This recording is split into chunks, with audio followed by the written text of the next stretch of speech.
以我们现在的科技力量，人类最快的飞行器想要抵达银河系的边缘，需要等待的时间远超你的想象。不是几百年，不是几千年，而是几亿年。这就是冰冷的现实，是光速不可逾越的边界和银河系浩瀚无垠的距离共同写下的判决书。首先，让我们来认识一下这位我们称之为家园的巨大结构。银河系是一个棒旋星系，它的直径大约是10万光年，这意味着即使你以光速飞行，每秒30万公里，不吃不喝不睡觉，你也需要整整10万年，才能从银河系的一端飞到另一端。10万光年，这个数字究竟有多大？如果把太阳系缩小到一个足球场的大小，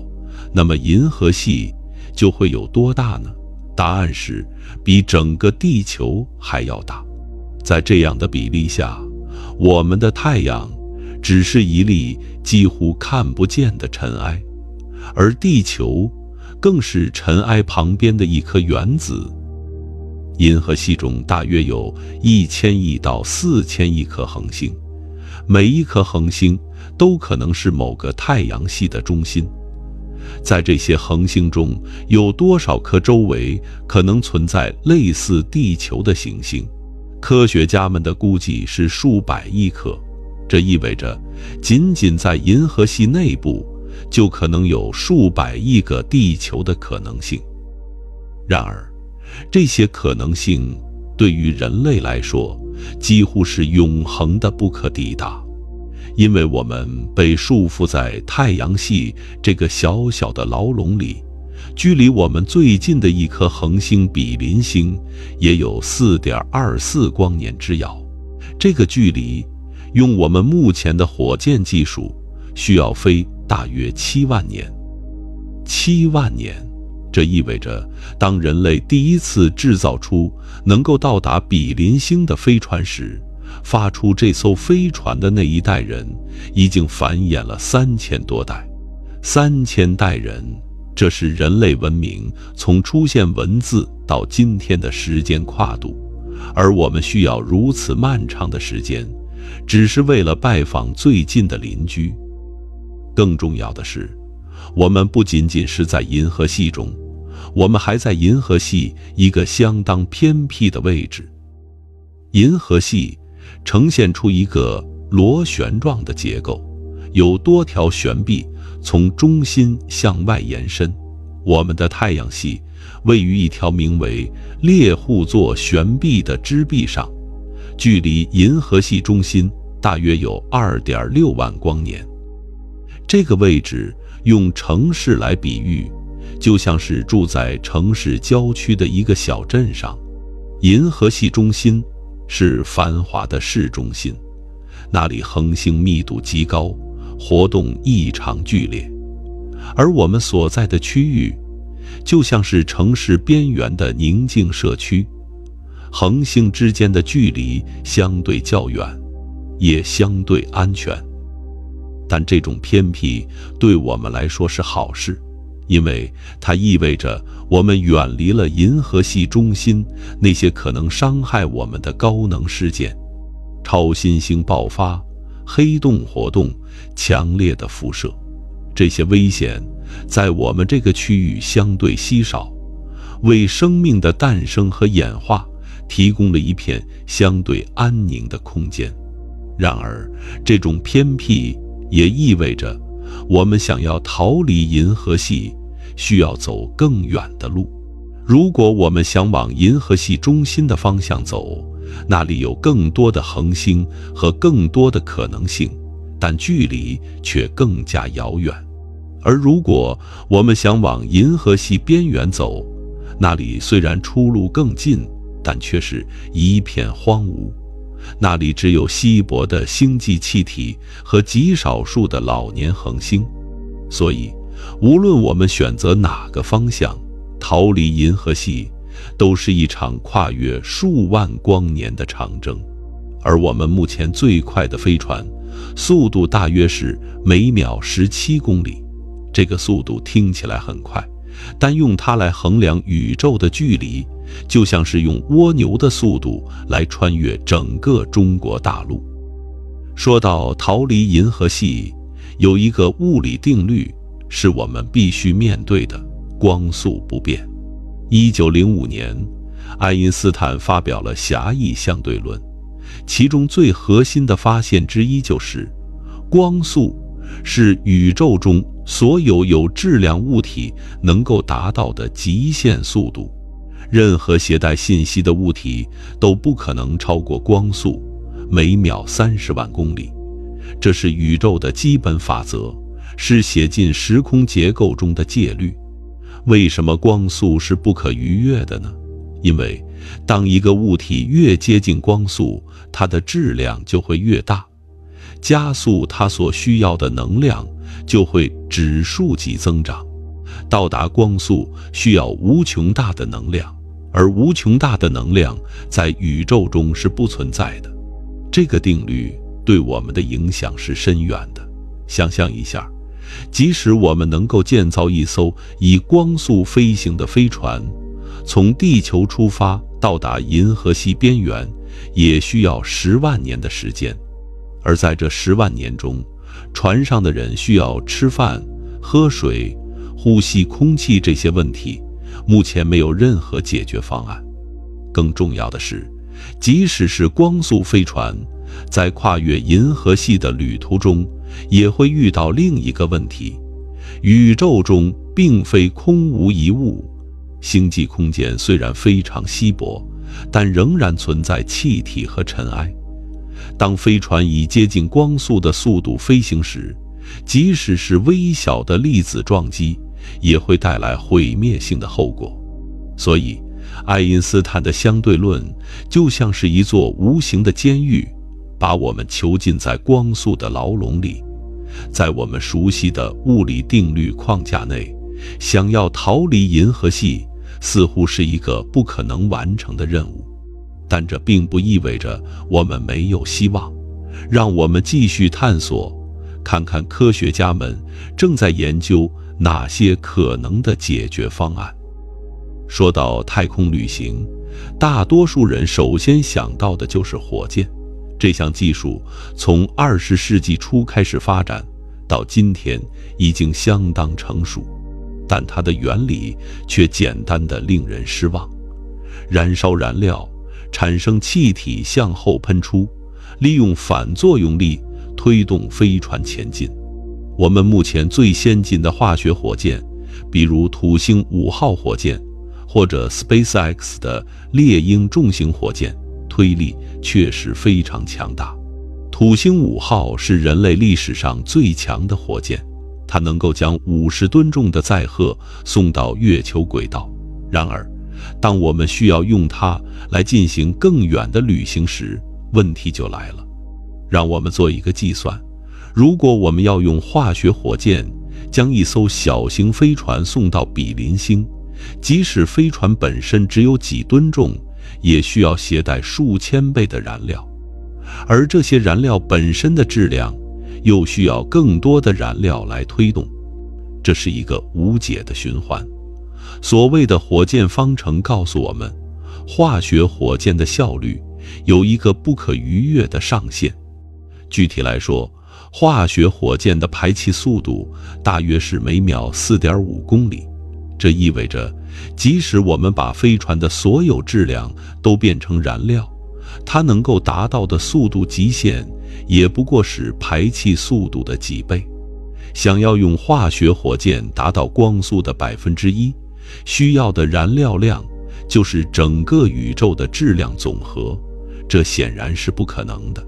目前人类最快的飞行器帕克太阳探测器，在引力的帮助下，曾经达到过每秒200公里的速度，但这仍然只是光速的1/1000。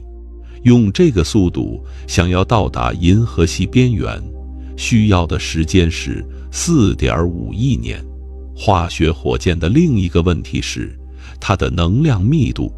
每1公斤的化学燃料能够释放的能量是有限的。我们目前最好的火箭燃料是液氢和液氧，但即使如此，它的能量密度也只有核能的100万分之一。这意味着，如果我们想要进行恒星际旅行，需要携带的燃料量是天文数字。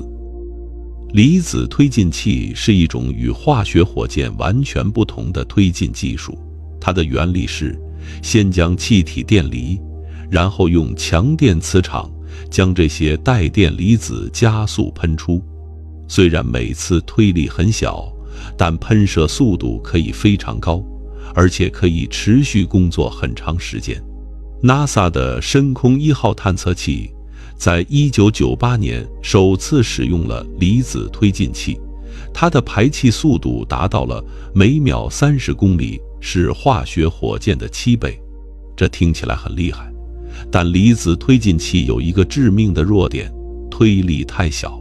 深空1号的离子推进器只能产生 0.09 牛顿的推力，这个力量有多小呢？大约相当于一张纸放在你手上时你感受到的重力。你可以用这么小的力量推动一张纸，但想要推动一艘飞船，就需要一个非常长的加速时间。深空1号花了3年时间，才将自己的速度提高了每小时1万公里。虽然最终速度并不惊人，但它的燃料效率确实是化学火箭的10倍以上。这使得离子推进器非常适合长期任务，比如深空探测器。但对于逃离银河系这样宏大的目标来说，离子推进器还远远不够。问题在于，即使我们能够建造一个功率巨大的离子推进器，将飞船加速到接近光速，飞船在加速过程中会逐渐变轻，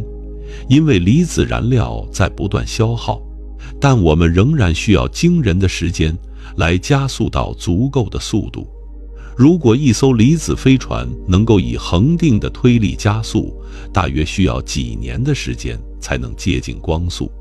但这需要的功率是惊人的，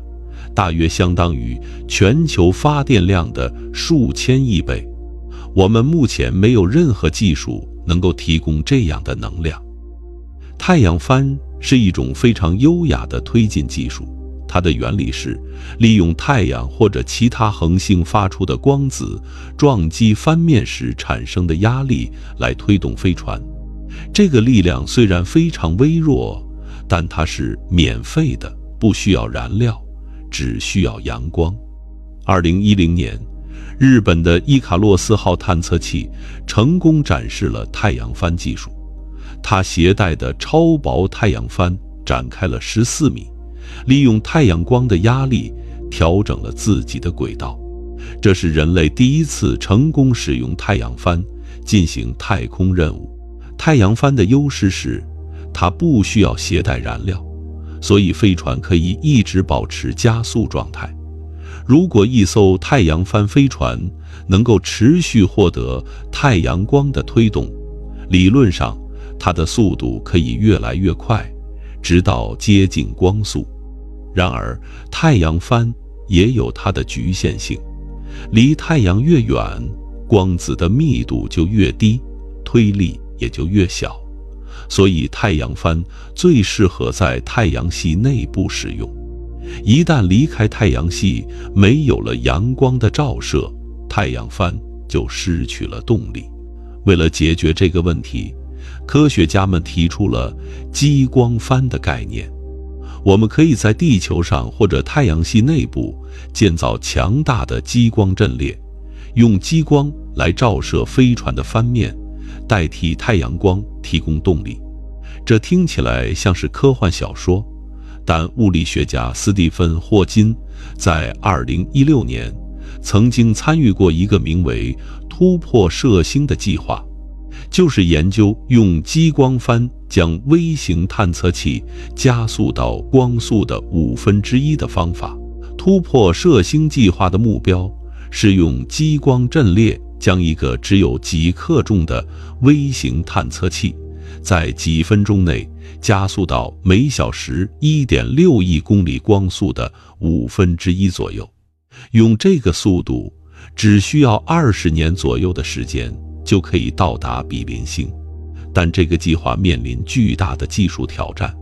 建造足够强大的激光阵列需要惊人的资金和资源，而且即使是最轻的微型探测器，想要在激光照射下保持完整，也需要特殊的材料。更重要的是，这种激光帆系统只能推动非常小的有效载荷。如果我们想要送一个真人去比邻星，就目前的物理知识而言，我们没有任何可行的方案。在所有我们讨论过的推进方式中，核脉冲推进或许是最疯狂的一个。它的原理是向飞船后方定期发射核弹，利用核弹爆炸产生的冲击波来推动飞船。这个想法最早由美国政府在20世纪50年代末到60年代初的猎户座计划中研究过。想象一下，在你的飞船后方，每隔几秒钟就引爆一颗核弹，这些核弹产生的冲击波推动着你前进。这听起来既危险又荒诞，但它的效率确实可能很高。猎户座计划的设计是用一系列小型氢弹来推动飞船，这些氢弹每一个的当量大约是几千吨 TNT， 每隔 0.5 秒引爆一颗。计算表明，一艘核脉冲飞船可以在1周内达到光速的 6%， 这个速度可以让人类在几百年内到达最近的恒星系统。然而，猎户座计划有一个致命的问题：核爆炸。虽然这些核弹是在飞船后方引爆的，但爆炸产生的大量辐射和碎片仍然会影响到飞船本身。更重要的是，这项技术违反了核不扩散条约，在国际社会中测试和使用核动力飞船会引发严重的政治问题。另一个核推进方案是核热火箭，它的原理是用核裂变产生的热量来直接加热氢气，然后将高温氢气喷出，产生推力。这种方法比化学火箭高效很多，可以达到每秒9公里的排气速度。美国 NASA 和洛斯阿拉莫斯国家实验室在20世纪60年代曾经研究过核热火箭技术，叫做 NERVA 计划。它比当时的化学火箭效率高2倍，但最终因为政治原因和资金问题被取消。今天，随着商业航天的崛起和核技术的进步，核推进又重新回到了科学家的视野中。NASA 正在开发新一代的核热火箭发动机，计划在2030年代进行测试。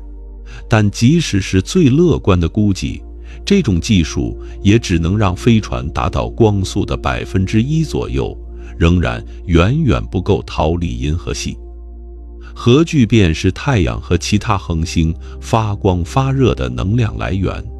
在聚变反应中，氢原子核如氢融合成重原子核如氦，释放出巨大的能量。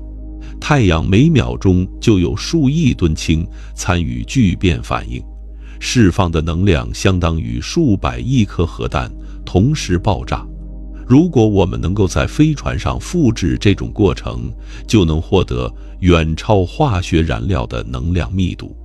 1公斤氢的聚变反应释放的能量大约是1公斤化学燃料的1000万倍。这意味着核聚变飞船需要的燃料量将大大减少。目前人类还没有实现可控的核聚变，虽然我们在实验室里可以实现短暂的聚变反应，但要让它持续、稳定、可控制地产出能量，还需要攻克无数技术难题。ETR 国际热核聚变实验反应堆和中国的人造太阳 EAST 装置正在努力实现这一目标。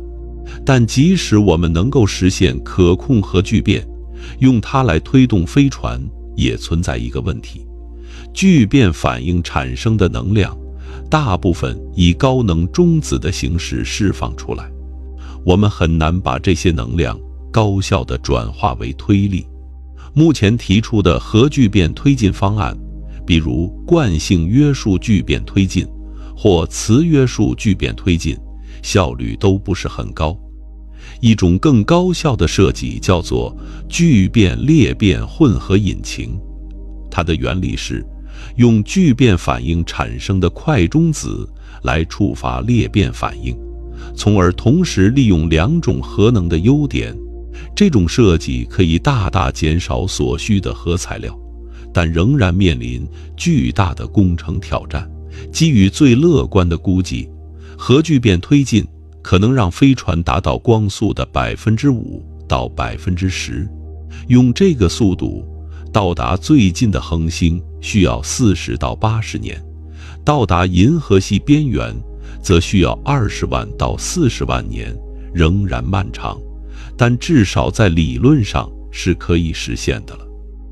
如果有一种燃料的能量密度比核聚变还要高数万倍，你会相信吗？这就是反物质。反物质是正常物质的镜像，每个已知粒子都有一个对应的反粒子，比如反电子、反质子、反中子。当物质和反物质相遇时，它们会相互湮灭，将全部质量转化为能量。这个转化的效率是100%，没有任何其他已知燃料能够达到这样的能量密度。一克反物质与一克正物质湮灭产生的能量，大约相当于4万吨 TNT 炸药爆炸，或者2枚广岛原子弹的能量。用这个能量来推动飞船，理论上可以让一艘不大的飞船在几个月内加速到光速的90%以上。但是，这里有一个巨大的但是，反物质是目前已知最珍贵的物质，也可能是宇宙中最稀有的东西。地球上的粒子物理实验室每年能够生产的反物质只能以毫克计，而且成本高达数十万亿美元。生产1克反物质所需要的能量，比人类文明历史上消耗的总能量还要多。更糟糕的是，反物质极其危险，任何一点反物质泄漏都会引发灾难性的湮灭反应。所以，即使我们能够生产足够的反物质，如何安全地存储和使用它，也是一个巨大的挑战。目前提出的反物质存储方案，比如硼宁井，能够存储的量微乎其微。所以，反物质引擎在理论上是可行的，但在实践中，我们需要的技术突破，尤其是大量生产反物质的能力和可靠的反物质存储技术，可能需要数百年甚至数千年的科学进步。如果说核聚变和反物质引擎还算是基于已知物理学的合理推测，那么曲速驱动就更接近纯粹的科幻了。曲速驱动的概念来自科幻作品《星际迷航》，它的原理不是让飞船在时空中移动，而是让飞船周围的时空本身发生扭曲。飞船被包裹在一个曲速泡里，这个泡可以在不违反相对论的情况下，以超光速的速度滑动。1994年，物理学家米格尔·阿库别雷提出了一个基于广义相对论的理论模型。他证明，在特定的时空配置下，可以创造出曲速炮飞船前方的空间收缩，后方的空间膨胀，而飞船本身相对于周围的时空是静止的。这意味着飞船可以在不违反光速限制的情况下以任意速度移动。这个发现让物理学家们兴奋了一阵子，但很快他们就发现问题所在。要创造曲速炮，需要一种具有负能量密度的奇异物质，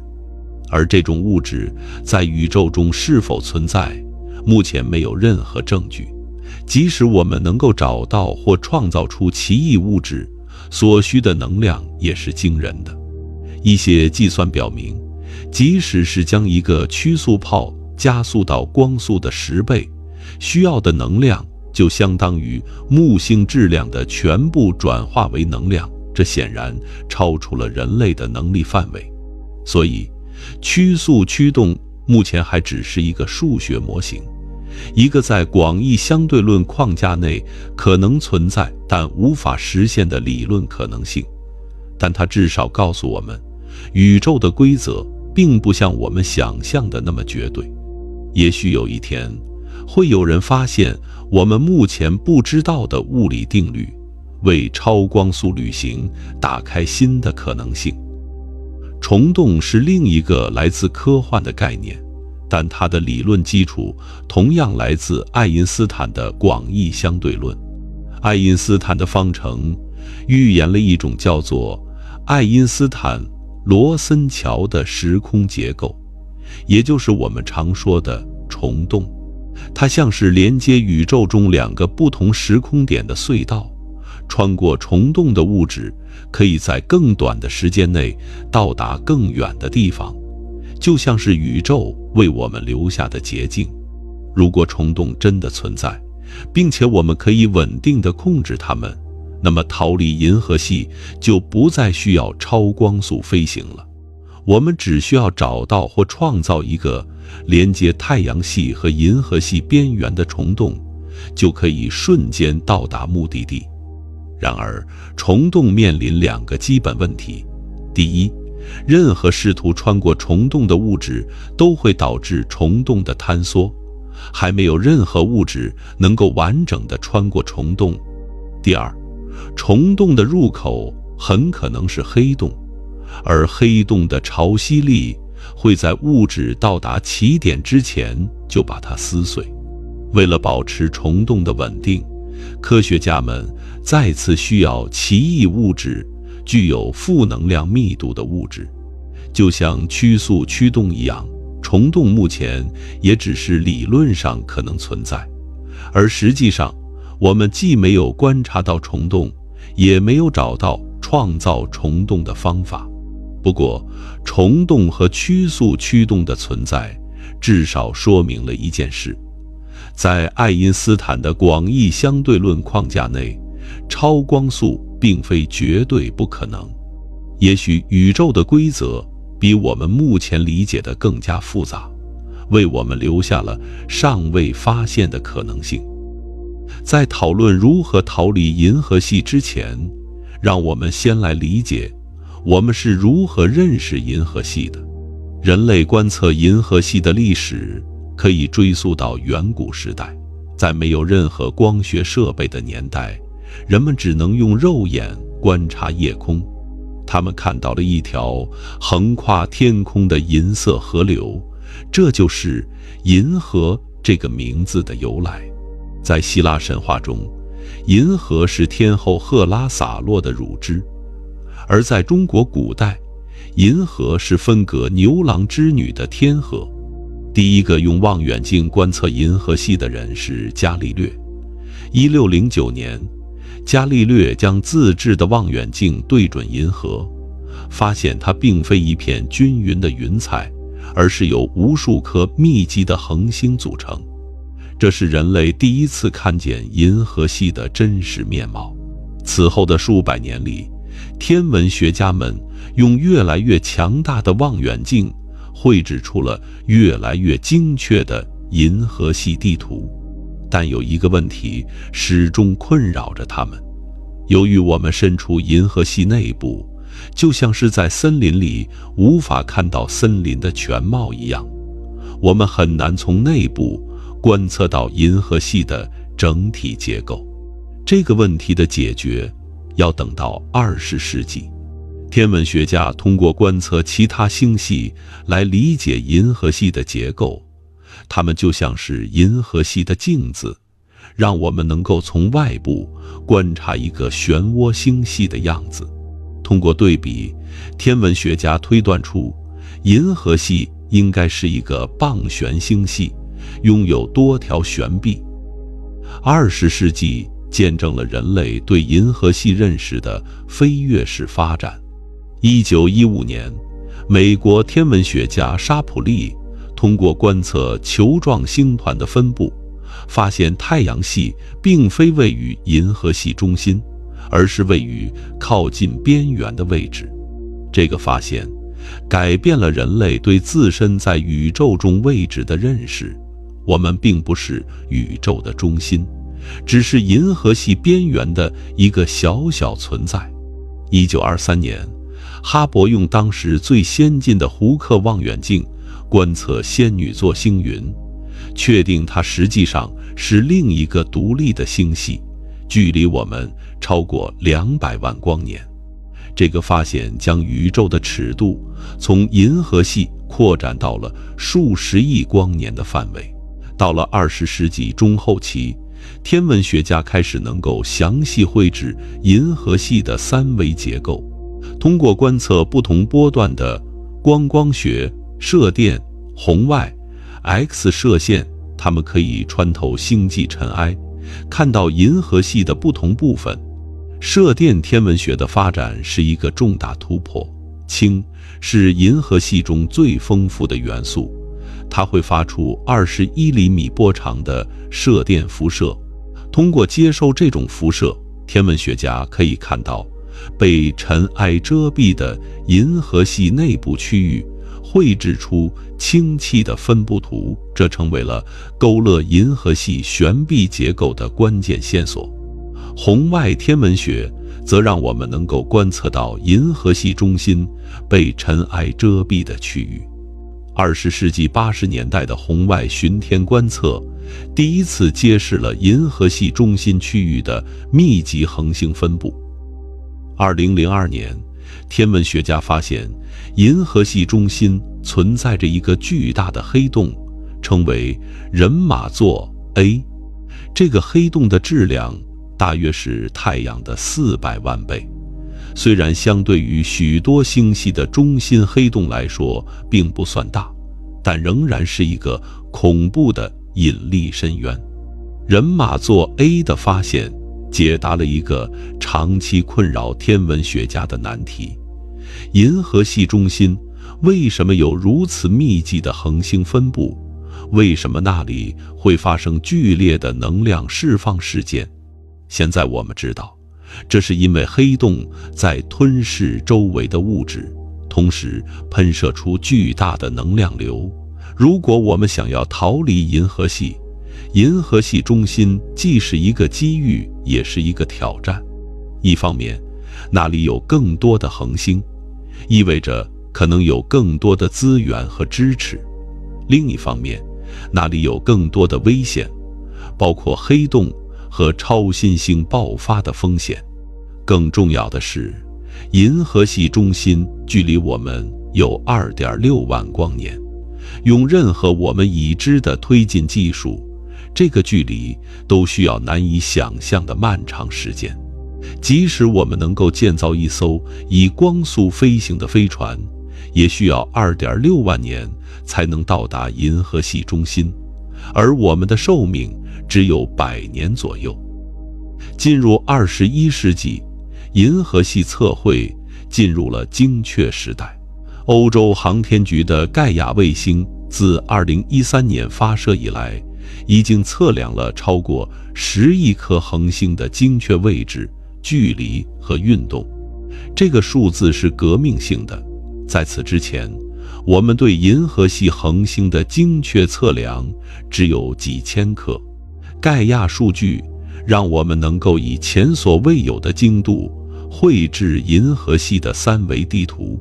我们现在知道，银河系拥有4条主要的旋臂，以及若干条较小的旋臂和分支。太阳位于猎户座旋臂和英仙座旋臂之间的一个分支上，位置相对边缘。盖亚还揭示了银河系的一些惊人特征，比如银河系的盘面并不是完美的平面，而是有一些翘曲，在某些方向上，银盘会向上或向下弯曲，这可能是由于过去与其他星系的相互作用造成的。另外，盖亚数据显示，银河系在过去的数十亿年里曾经吞噬过多个较小的星系，这些死亡星系的残骸仍然在银河系中形成了一些独特的恒星流和星团。这些发现不仅增进了我们对银河系的了解，也为未来可能的逃离计划提供了更精确的参考。如果我们真的能够建造星际飞船，我们就需要知道我们要飞向哪里，以及那条路上有什么危险。跨越10万年的旅程需要什么？让我们来做一些计算，看看逃离银河系究竟需要多少能量。假设我们想要在100年内从地球到达银河系边缘，距离是10万光年，我们的飞船需要加速到光速的 99.995%， 然后在到达目的地之前减速。这需要多少能量呢？计算表明，这需要的能量大约是10的44次方焦耳。这个数字是什么概念？人类目前每年的能源消耗大约是10的20次方焦耳。所以，如果我们把人类文明从现在开始到灭绝的所有能源全部收集起来，并且能够100%转化为飞船的动能，也远远不够。当然，如果我们不追求100年内到达，而是允许更长的旅程，比如10000年、10000年，甚至10万年，所需的能量会相应减少。但即使是10万年的旅程，以光速飞行的平均速度计算，所需的能量仍然是一个天文数字。这告诉我们一个残酷的事实：逃离银河系不仅仅是一个技术问题，更是一个能源问题。我们需要发现的能源，其规模必须达到恒星级别，甚至星系级别，这是人类目前无法想象的。从上面的分析我们可以看出，如果我们想要在合理的时间内逃离银河系，必须实现推进效率的根本性突破。目前的化学推进能量转化效率只有可怜的1%左右，这意味着我们投入的能量大部分都浪费了。核聚变推进可以将这个效率提高到10%以上，而反物质推进理论上可以达到100%。但即使是最乐观的估计，我们仍然需要至少几个百分点的光速，才能在几百万年的时间内到达银河系边缘。这个速度大约是每秒3000公里，是当前最快飞行器的150倍。要达到这个速度，我们需要一种推进方式，能够将巨大能量高效地转化为飞船的动能。目前看来，只有核聚变或更高级的物理过程才有可能实现这一点。这就是为什么许多科学家把核聚变视为人类文明的关键技术突破。如果我们能够掌握核聚变，不仅可以为地球提供几乎无限的清洁能源，还可以为星际旅行提供必要的推进力。即使我们解决了能源问题，逃离银河系还面临着另一个巨大的挑战：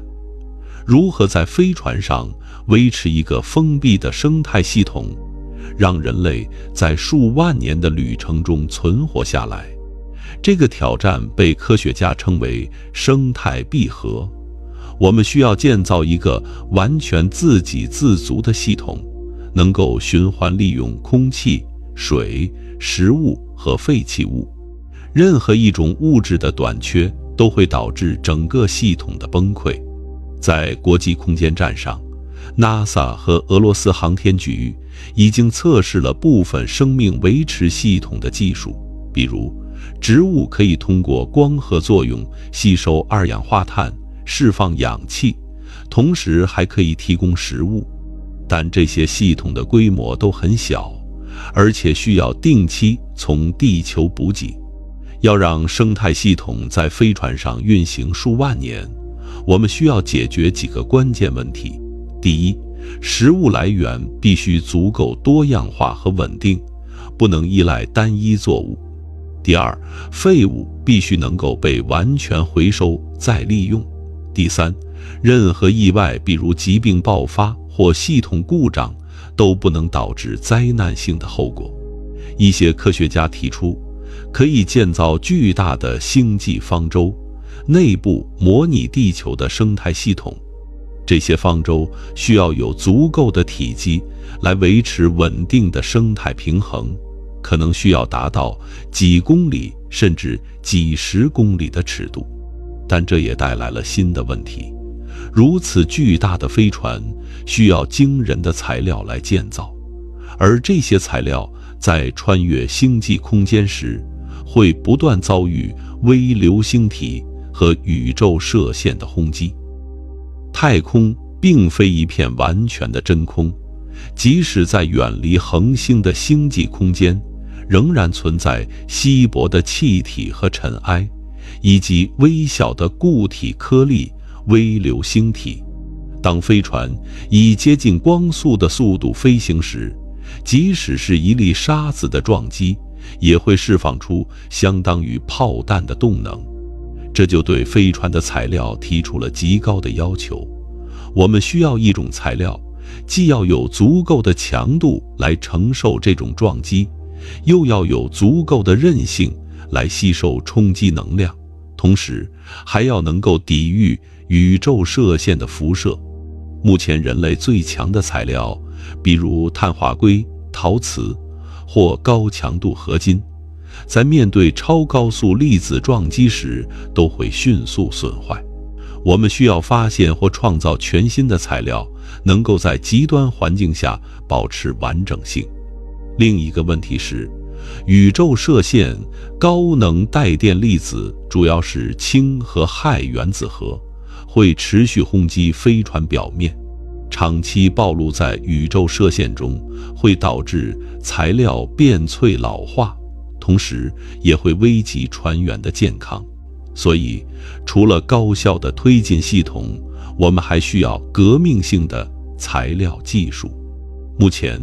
碳纳米管和石墨烯等新型材料展现出了一些希望的特性和前景，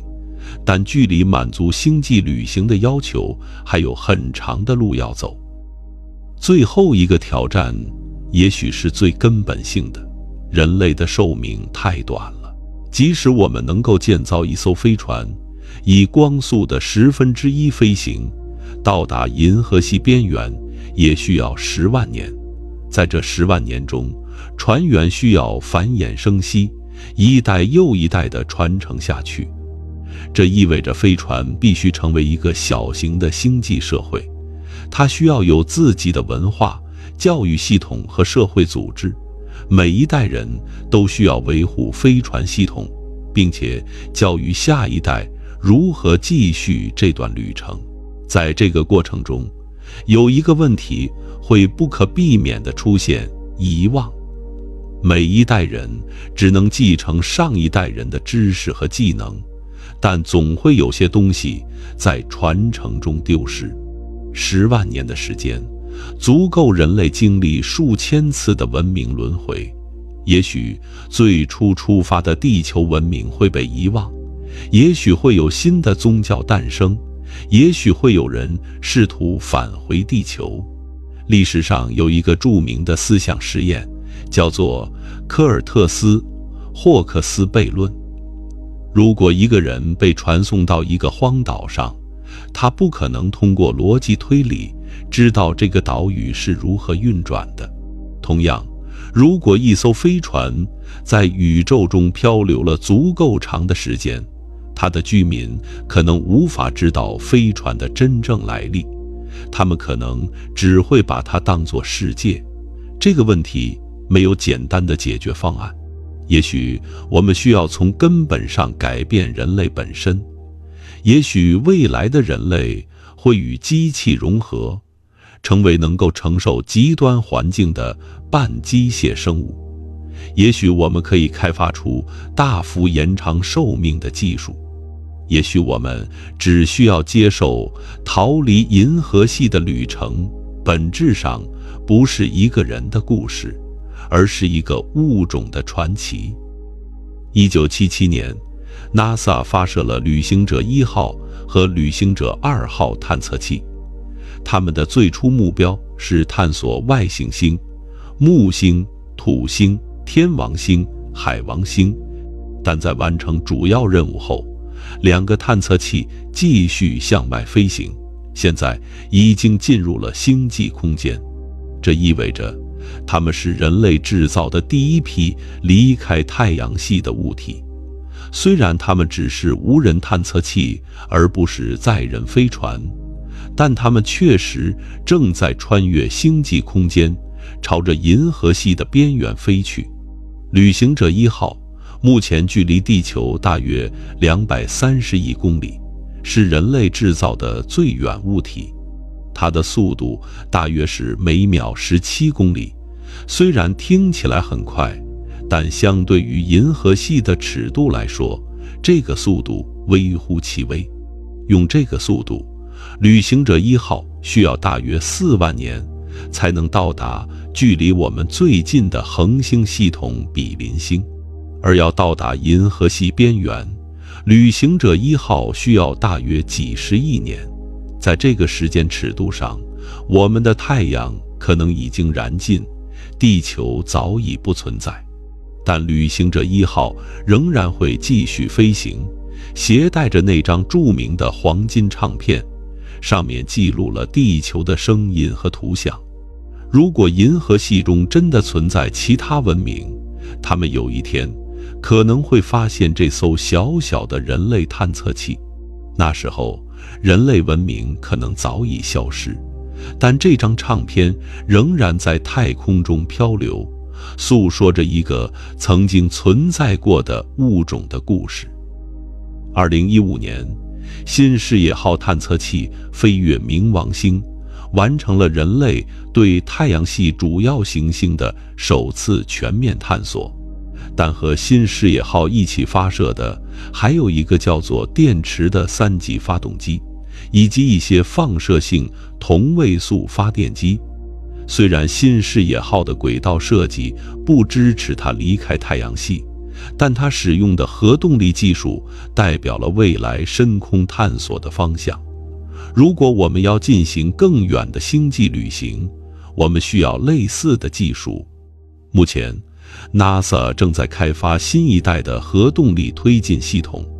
核热火箭利用核裂变产生的热量来加热推进剂，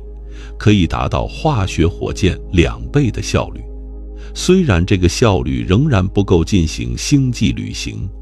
但它是向正确方向迈出的一步。另一个有希望的领域是电推进，比如离子推进器。虽然它的推力很小，但它的效率很高，可以持续加速很长时间。一些科学家提议建造星际穿越器，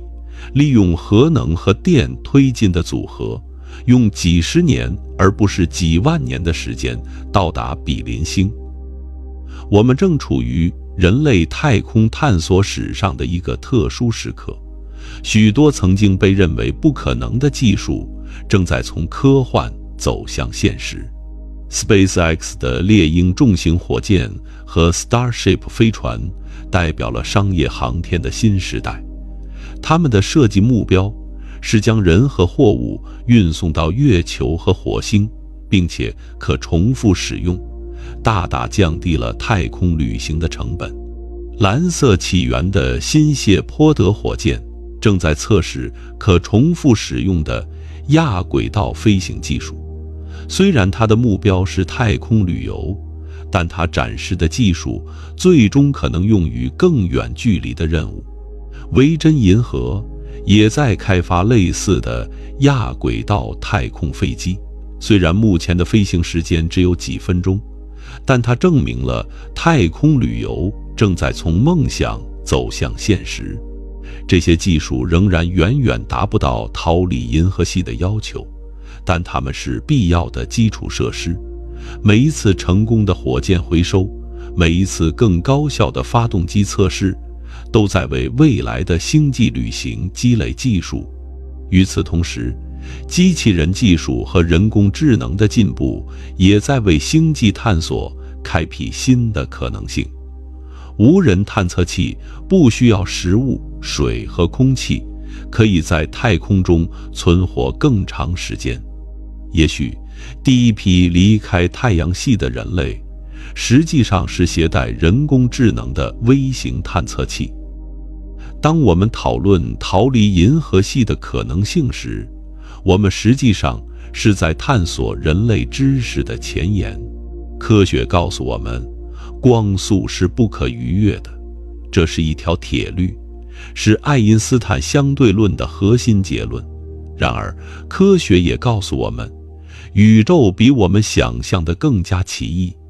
暗物质、暗能量、量子纠缠这些现象，直到最近才被发现，而且我们对它们的理解仍然非常有限。也许在未来，会有人发现我们目前不知道的物理定律。这些新定律可能会为超光速旅行打开新的可能性，或者他们可能会告诉我们，逃离银河系确实是不可能的。我们将永远被囚禁在这颗小小的蓝色星球上。无论是哪种结果，探索本身就是有价值的。人类的好奇心驱使我们不断向外探索，这种探索精神是我们作为一个物种最宝贵的特征。让我们暂时放下技术和物理的讨论，来思考一个更基本的问题：为什么我们想要逃离银河系？如果我们用银河系的视角来看，地球只是数千亿颗恒星中的一颗行星，而人类只是这颗行星上数百万个物种中的一种生命形式。在宇宙的尺度上，我们的存在几乎可以忽略不计。然而，正是这个几乎可以忽略不计的物种，却发展出了能够思考宇宙本质的科学，发展出了能够探索太空的技术，发展出了能够追问为什么要这样做的哲学。这是一种奇迹，还是一种偶然？哲学家尼克·波斯特罗姆提出了一个思想实验：如果我们随机选择一个观察者 ，TA 很可能不是人类，而是一个在宇宙中某个角落飘荡的意识碎片，因为宇宙中这样的碎片太多了。相比之下，人类只是极少数。这个观点有时被称为宇宙视角下的虚无主义。如果我们的存在如此渺小和短暂，那么我们的一切挣扎和成就，在宇宙的大尺度上又有什么意义呢？然而，我认为恰恰相反，正是因为宇宙如此浩瀚，我们的每一次探索才更加珍贵。正是在这片看似无边的虚无中，我们发现了自己一种能够感知星辰、理解宇宙、追问自身存在意义的生命。这不是虚无，而是奇迹。一个令人着迷的问题是，银河系中是否有其他智慧生命？这个问题没有确定的答案。乐观主义者认为，宇宙中可能有数百万个文明，因为我们知道，银河系中有数百亿颗恒星，其中许多恒星周围都有行星。悲观主义者则认为，地球上出现智慧生命需要无数偶然事件的叠加，这种事情可能极为罕见。这就是著名的费米悖论。如果宇宙中有很多文明，为什么我们没有看到它们的任何迹象？银河系已经有100多亿年的历史，如果有一个文明早于我们发展了几亿年，他们应该已经有足够的时间遍布整个银河系。但我们没有看到任何外星人的飞船，没有收到任何外星信号。可能的解释有很多，也许智慧生命比我们想象的更加稀少，也许智慧生命通常会在发展到足够先进的技术之前就自我毁灭，也许它们确实存在，但选择不与我们联系。无论真相是什么，费米悖论给我们一个重要的启示：能够思考这个问题的我们本身就是一个奇迹。人类文明用了几十亿年才从简单的单细胞生物进化出智慧生命，而智慧生命问出这个问题又用了数百万年。以现在的科技，我们能否逃离银河系？答案我们已经知道了，几乎不可能。我们最快的东西旅行者探测器需要几十亿年才能到达银河系边缘，而人类的寿命只有100年左右。化学火箭太慢，离子推进推力太小，核聚变还没有实现，反物质贵得离谱，曲速驱动只是理论。但这个答案并没有让我感到绝望，相反，它让我感到了某种奇异的平静。因为探索的意义不在于我们最终能否到达银河系边缘，探索的意义在于我们能够提出这个问题，能够尝试去寻找答案，能够在寻找的过程中发现关于宇宙和我们自己的新知识。每当我们建造一艘新的火箭，发射一颗新的卫星，我们都在扩展人类的边界。我们在把不可能变成可能，把未知变成已知。也许我们永远不会逃离银河系，但我们会对它了解更多。我们会发现更多的恒星、行星，甚至生命形式。我们会对宇宙的运行规则有更深的理解。我们会在这个过程中创造出新的技术，产生新的想法，也许还会找到意想不到的解决方案。这本身就是一种成功，一种超越物质到达的成功。银河系，我们居住的星系，在这条光带中有数千亿颗恒星，